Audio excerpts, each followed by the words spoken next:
Bonjour à tous et bienvenue sur la chaîne du Journal du Coin. Moi c'est Crypto Farmer et on va parler DeFi et farming sur la blockchain Phantom. Alors je ne sais pas si vous suivez un petit peu l'actualité de la DeFi, mais très récemment beaucoup de nouveaux protocoles se sont déployés sur la blockchain Phantom. Également le prix du FTM a pris en valeur, ainsi que le prix des tokens de gouvernance des protocoles sur la blockchain Phantom, ce qui crée des bonnes opportunités de farming et on va voir tout ça ensemble aujourd'hui. Alors déjà, pourquoi la blockchain Phantom? C'est une blockchain avec des frais de transaction relativement faibles. On parle autour de 10 à 20 centimes par transaction. Donc voilà, c'est une blockchain qui va être abordable pour les portefeuilles à 3 et 4 chiffres, contrairement à d'autres blockchains, par exemple Ethereum. Et comme ce que je viens de dire en introduction, il y a un écosystème DeFi en pleine expansion avec des protocoles et des rendements très intéressants. Donc maintenant, allons voir concrètement où faire du rendement sur la blockchain Phantom. Alors, tout d'abord, si vous n'avez jamais utilisé la blockchain Phantom, c'est une blockchain EVM compatible. Donc au niveau du wallet, le plus simple, ça va être d'utiliser la combinaison entre un MetaMask pour interagir avec les applications décentralisées et un Ledger pour protéger ses crypto-monnaies. Pour télécharger MetaMask et acheter un Ledger, je vous mettrai toujours les liens en description. Et également, une deuxième question qu'on peut se poser par rapport à la blockchain Phantom, c'est comment arriver avec des crypto-monnaies sur cette blockchain. Puisque si vous êtes un utilisateur de la Binance Smart Chain, c'est très simple, vous avez juste qu'à retirer des crypto-monnaies directement sur la blockchain. De la même manière, si vous êtes utilisateur de Solana, vous avez cette connexion avec l'échangeur centralisé FTX. Mais pour la blockchain Phantom, il n'y a pas d'échangeur centralisé comme ça qui va permettre un retrait de plein de crypto-monnaies très facilement. Donc, il faudra utiliser ce qu'on appelle un bridge qui va permettre de connecter deux blockchains entre elles et ainsi de passer par exemple des crypto-monnaies de la Binance Smart Chain à la blockchain Phantom. Alors, le bridge qui va être le plus pertinent, ça va être multi-chain, anciennement AnySwap. Pourquoi ça va être le plus pertinent? Puisqu'il va y avoir un frais de bridge fixe. Pour du stablecoin, ça va être de 0,9 par exemple USDC ou 0,9 DAI. Et pour de l'Ethereum et du Bitcoin, ça va être similaire, ça va être aux environs de 1 $. Donc voilà, ça va être une solution très économique, surtout si vous voulez faire passer des plus gros montants à 4 ou 5 chiffres, en sachant que le frais de 1 $ est fixe. Et également, c'est un bridge avec beaucoup de liquidité. Donc voilà, quasiment tout le temps, vous allez pouvoir bridger des crypto-monnaies d'une blockchain à une autre et de manière relativement rapide. La plupart du temps, il faut attendre quelques minutes. Et étant un grand utilisateur de ce bridge, je pense que le maximum que j'ai dû attendre, c'était une quinzaine de minutes pour recevoir mes crypto-monnaies sur la blockchain de destination. Alors néanmoins, il y a d'autres solutions. Je pense notamment à Xpolynet et ses bridges. Ça peut être très pertinent de les utiliser si vous bridgez des plus petits montants à 3 chiffres où au final les frais de bridge vont être inférieurs sur ces autres solutions. Et une question qu'on se pose quand on veut utiliser une nouvelle blockchain, c'est comment obtenir par exemple quelques FTM pour payer les frais de blockchain. Puisque en effet, sur la blockchain Phantom, il vous faudra quelques tokens FTM sur votre MetaMask pour pouvoir payer des transactions. Et du coup, la solution la plus simple pour obtenir cette petite poussière de token FTM, ça va être de faire un retrait depuis Binance ou depuis un autre échangeur centralisé qui le permet. Alors dans cette vidéo, je voulais qu'on se concentre sur un protocole, mais avant de passer justement à ce protocole, je voulais vous faire un petit récap de toutes les plateformes DeFi essentielles de l'écosystème Phantom. Alors pour commencer, pour faire des swaps, surtout je vous recommande d'utiliser soit Paraswap, soit un protocole qui va s'appeler Firebird. Ce sont des agrégateurs de liquidité. C'est-à-dire que grâce à ces protocoles, vous allez profiter de la meilleure liquidité disponible sur la blockchain. Un exemple concret, si vous voulez acheter un petit peu d'Ethereum et qu'il coûte légèrement moins cher sur SpiritSwap que sur SpookySwap, bien évidemment, Paraswap et ou Firebird vous fera utiliser l'échangeur décentralisé qui vous donnera le meilleur retour sur votre swap. Ensuite, si vous voulez déposer de la liquidité pour faire du yield farming, vous avez SpookySwap, SpiritSwap, Beethoven et Curve. Alors voilà, notamment Curve pour les stablecoins et Beethoven également. et SpookySwap et SpiritSwap plutôt pour les crypto-monnaies volatiles.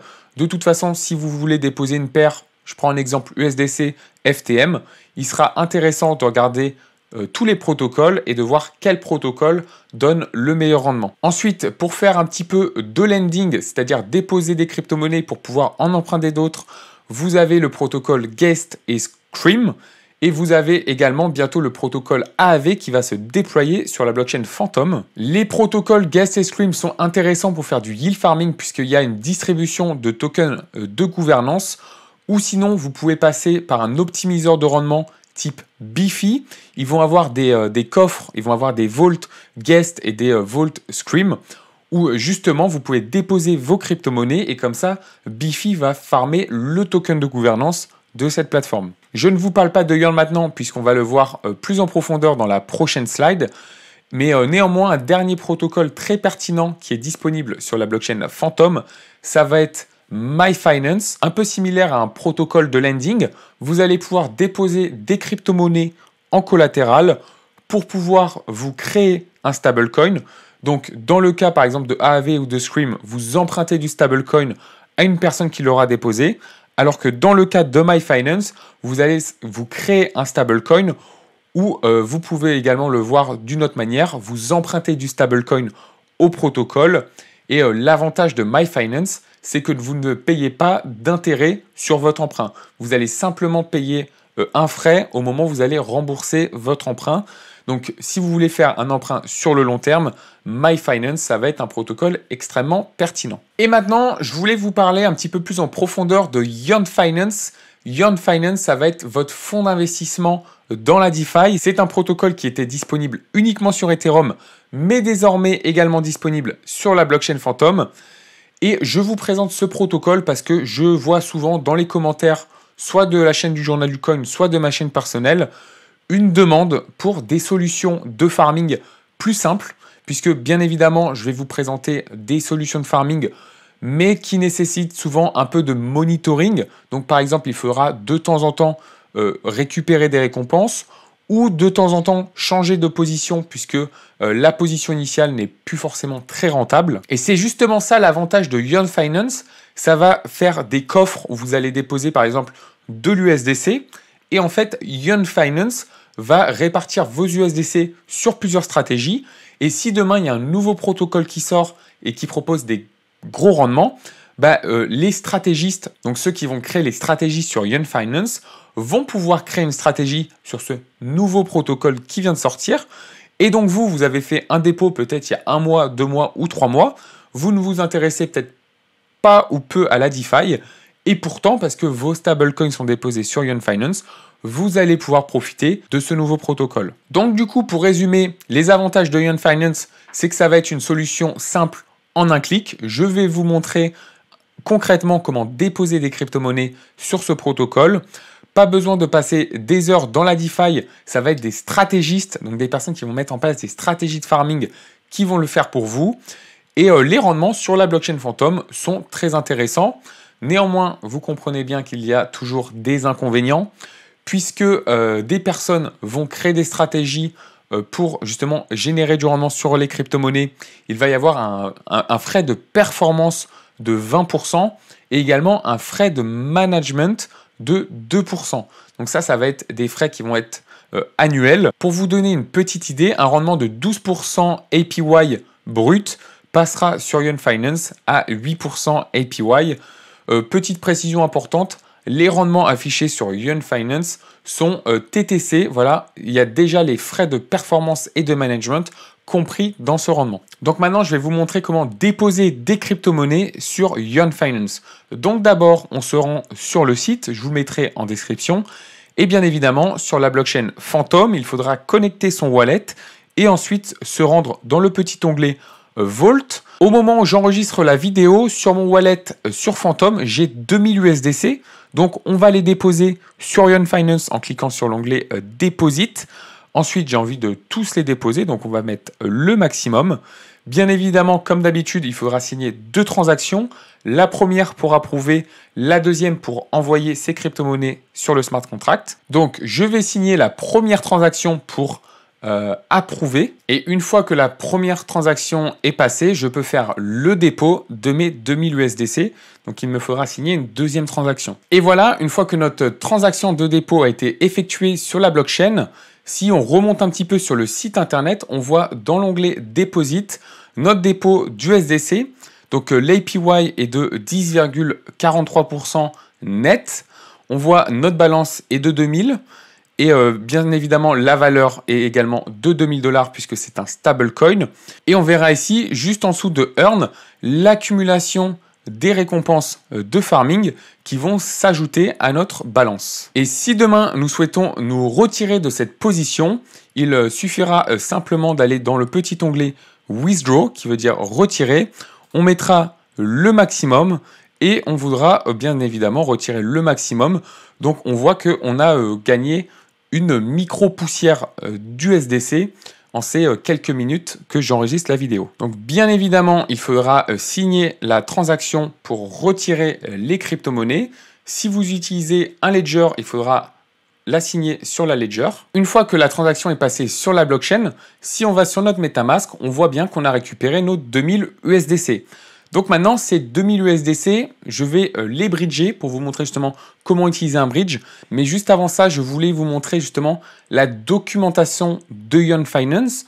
Donc je vais aller dans Vault et Stratégie, ensuite dans Vault et Stratégie, The Vault at Ion, et je vais aller dans Phantom et Stablecoin, dans l'onglet USDC, pour en fait vous montrer où est-ce que les USDC vont être placés pour justement collecter des intérêts et générer du rendement. Donc on ne va pas passer en revue toutes les stratégies, mais sachez que voilà, il y a des stratégies de lending sur différents protocoles et aussi des stratégies de fournir de la liquidité sur Beethoven dans des pools en stablecoin. Donc ça doit être sûrement USDC DAI, USDC DAI MIM, USDC DAI MAI, bref, toutes les pools de liquidité qui sont disponibles avec de l'USDC sur Beethoven. Pour finir la vidéo, je vais vous montrer comment utiliser multi-chain, donc qui va être le bridge.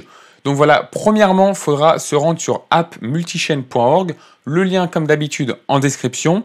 Et ensuite, il faudra aller dans l'onglet routeur. Une fois que vous êtes dans l'onglet routeur, vous choisissez votre blockchain de départ. Donc elle va se mettre automatiquement avec la blockchain sur laquelle vous êtes configuré sur MetaMask. Ensuite, vraiment très important, il faudra choisir la blockchain d'arrivée avec le token. Voilà, moi c'est de l'USDC que je voudrais bridger, mais au lieu de la Binance Smart Chain, je voudrais l'envoyer sur Polygon. Donc je choisis bien Polygon. Je vais envoyer tous mes USDC, donc les 2000, et on voit bien que après le petit frais, je vais en recevoir environ 1999. Comme d'habitude, il faudra signer 2 transactions, une approuve et ensuite une transaction pour envoyer les fonds. Donc je commence par signer la première transaction et ensuite je peux envoyer la deuxième transaction qui va transférer mes USDC du réseau Phantom au réseau Polygon. Avant de confirmer la transaction, faites toujours bien attention que c'est bien votre adresse au départ et à l'arrivée, la quantité que vous avez choisie ainsi que la bonne blockchain d'arrivée. On vous annonce bien sûr le frais de 0,9 USDC et il vous donne un temps d'arrivée estimé entre 3 et 30 minutes. Et donc maintenant, on va confirmer. Alors avant de confirmer, je voulais vous préciser une petite chose. Il se peut que des fois, il n'y ait pas de liquidité disponible. Donc s'il n'y a pas de liquidité disponible à l'arrivée, donc là sur la blockchain Polygon, vous allez recevoir sur votre wallet, plutôt que des vrais USDC, vous allez recevoir des Any USDC, que ensuite vous allez pouvoir réclamer des vrais USDC avec ces Any USDC. Pour savoir s'il y a de la liquidité disponible à l'arrivée, c'est juste ici, vous voyez Polygon Pool en USDC, il y a 2 millions et quelques d'USDC. Donc voilà, bridger 2000 USDC de Phantom à Polygon. À ce moment-là, il n'y a aucun souci de liquidité. Donc je vais confirmer et signer la transaction sur le MetaMask. Et ça fait environ 5 minutes que j'ai lancé la transaction pour faire le bridge. Et je me suis rendu sur Polygon Scan et je viens de recevoir les 1999 USDC. Et voilà, c'est tout simplement de cette manière que l'on fait le bridge entre deux blockchains. Et ça peut être différentes blockchains. Je vous ai montré de Phantom à Polygon, mais ça peut être de la Binance Smart Chain à Avalanche, de Avalanche à Phantom, etc., etc. Et voilà pour cette petite vidéo sur l'écosystème Phantom et notamment Yearn Finance. J'espère qu'elle t'a plu. N'hésite pas à laisser un petit commentaire, un pouce bleu et à t'abonner à la chaîne du Journal du Coin. Moi, c'est Crypto Farmer. Ciao!